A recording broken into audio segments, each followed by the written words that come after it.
Bismillahirrahmanirrahim. Assalamualaikum warahmatullahi wabarakatuh. Global Hijrah malam ini bersama saya Zaim Zamani.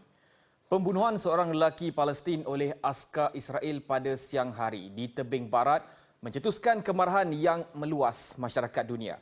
Ia berlaku di tengah-tengah konfrontasi tegang antara Palestin dan Israel yang semakin membimbangkan.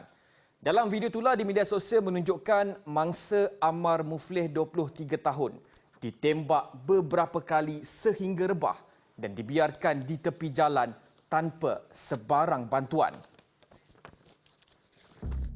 Inilah detik terakhir seorang pemuda Palestin bernama Ammar Muflih yang sempat dirakam dalam sebuah video pada hari Jumaat oleh seorang warga Palestin yang tidak dikenali.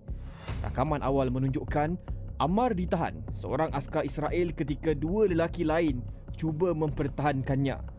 Kemudian berlaku pergelutan antara mereka sebelum askar itu mengeluarkan pistol dan menembaknya beberapa kali sehingga rebah ke tanah.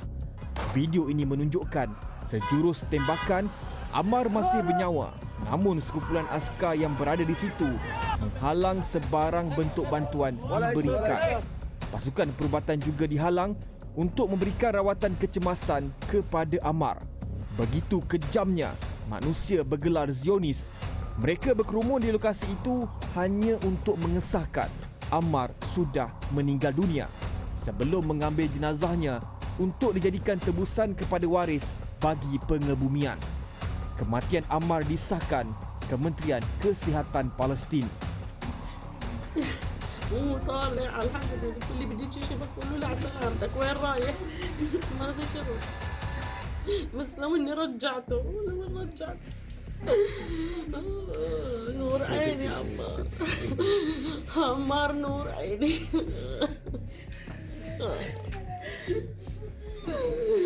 عمار والمميز Dalam pada itu, jurucakap askar sepadan Israel enggan memberi sebarang kenyataan ketika diminta mengulas kejadian itu. Insiden itu berlaku di Bandar Huara, selatan Nablus di tebing barat yang menyaksikan protes menentang tindakan ganas Israel. Kementerian Luar Palestin menyifatkan pembunuhan itu sama seperti hukuman mati yang bertujuan meningkatkan keganasan yang sudah meningkat di wilayah yang diduduki. Aktivis Palestin dan pengguna media sosial juga menggunakan hashtag pembunuhan Huara dalam bahasa Arab dan menyeru tindak balas terhadap jenayah Israel. Bagi pihak mereka, askar Israel dalam satu kenyataan berkata pengawal sepadannya telah didatangi oleh beberapa suspek apabila seorang daripadanya mengeluarkan pisau dan cuba menikam salah seorang anggota mereka. Dalam kenyataan itu katanya, askar tersebut bertindak balas dengan menembak seorang suspek setelah mengalami kecederaan ringan. Turut dikongsikan gambar sebilah pisau di atas tanah serta satu lagi gambar seorang anggotanya yang cedera di kepala. Bagaimanapun, rakyat Palestin menolak versi cerita itu dengan mengatakan bahawa Ammar tidak bersenjata dan senjata yang didakwa membunuh itu tidak ditemui. Di Twitter, Wakil Pertubuhan Bangsa-Bangsa Bersatu PBB Asia Barat, Thor Wennesland, mengakui terkejut dengan pembunuhan itu dan meminta agar ia disiasat sepenuhnya dengan segera.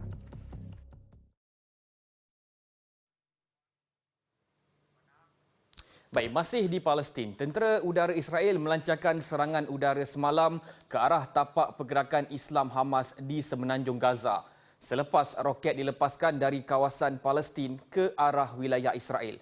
Menurut tentera Israel, roket yang dilepaskan dari Semenanjung Gaza ke arah Israel itu ialah kali pertama dalam sebulan.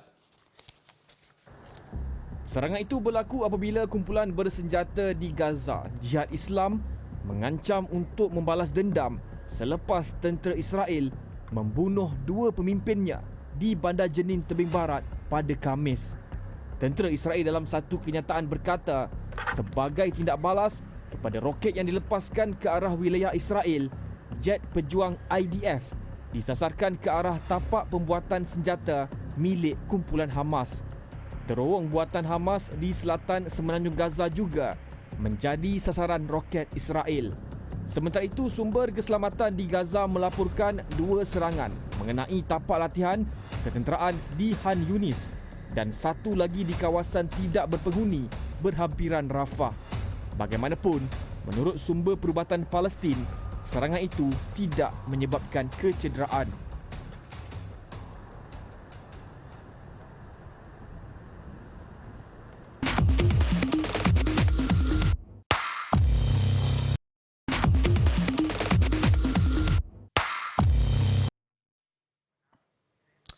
Setelah 5 tahun melarikan diri daripada cengkaman tentera Myanmar, kehidupan etnik Rohingya di kamp pelarian yang sesak di Bangladesh mendorong mereka untuk menghadkan saiz isi rumah. Ia mungkin mustahil untuk dibayangkan beberapa tahun lalu berdasarkan norma dan budaya mereka yang sebahagian besarnya adalah Muslim.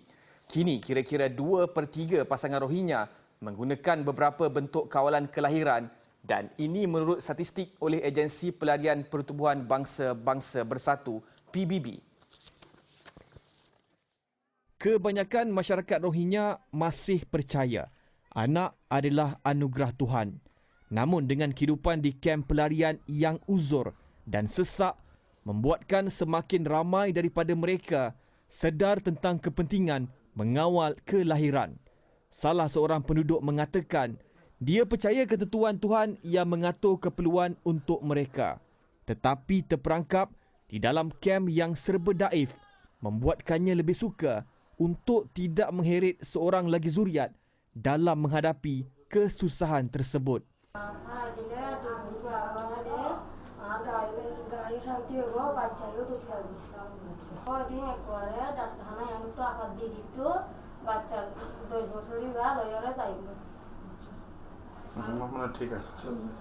Beberapa tahun lalu, sebahagian besar etnik penduduk Rohingya percaya kawalan kelahiran bertentangan dengan ajaran agama mereka. Bagaimanapun, kepercayaan itu terhakis sikit demi sedikit dengan ratusan pemimpin agama menyampaikan khutbah di masjid untuk menyokong tindakan langkah kawalan kelahiran.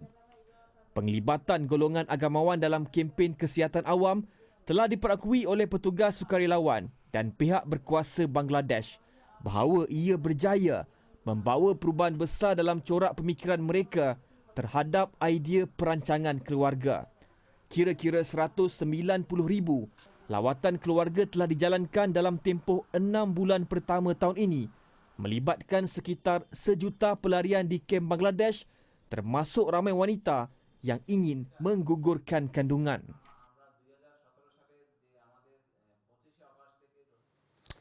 Bukan sahaja golongan dewasa, kanak-kanak di Palestin juga antara yang terjejas teruk di kekejaman tentera Zionis.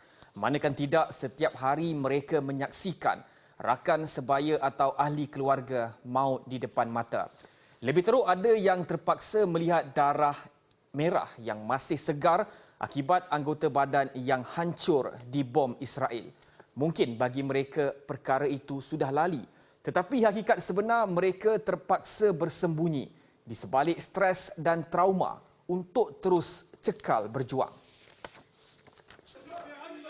Perkara itu disahkan sendiri Pertubuhan Kesihatan Sedunia WHO, di mana lebih 70% kanak-kanak Palestin mengalami gangguan mental dan stres pasca trauma PTSD.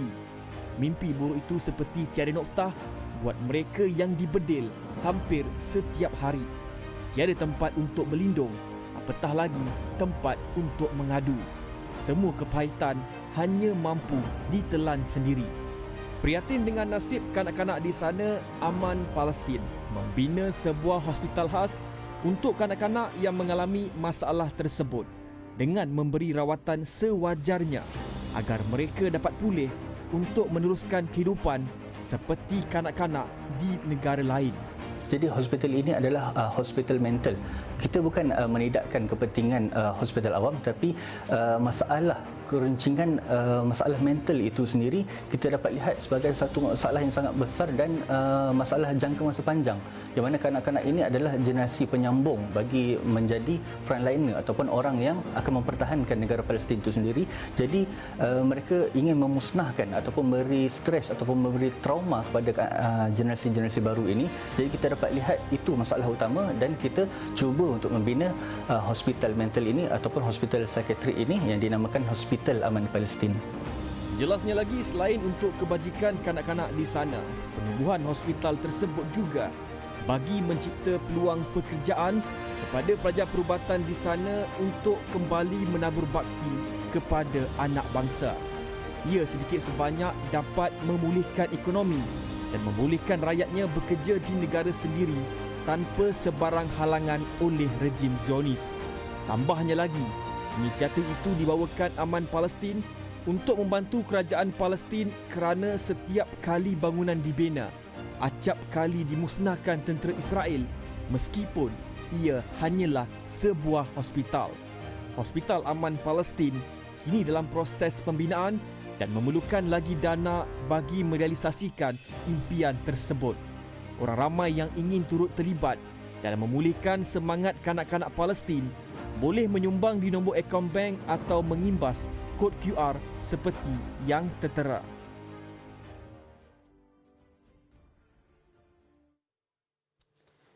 Baik, Grup Al-Hijrah berakhir di sini. Nantikan lagi kupasan isu ummah dalam Grup Al-Hijrah minggu hadapan. Saya Zaim Zamani. Assalamualaikum warahmatullahi wabarakatuh dan selamat malam.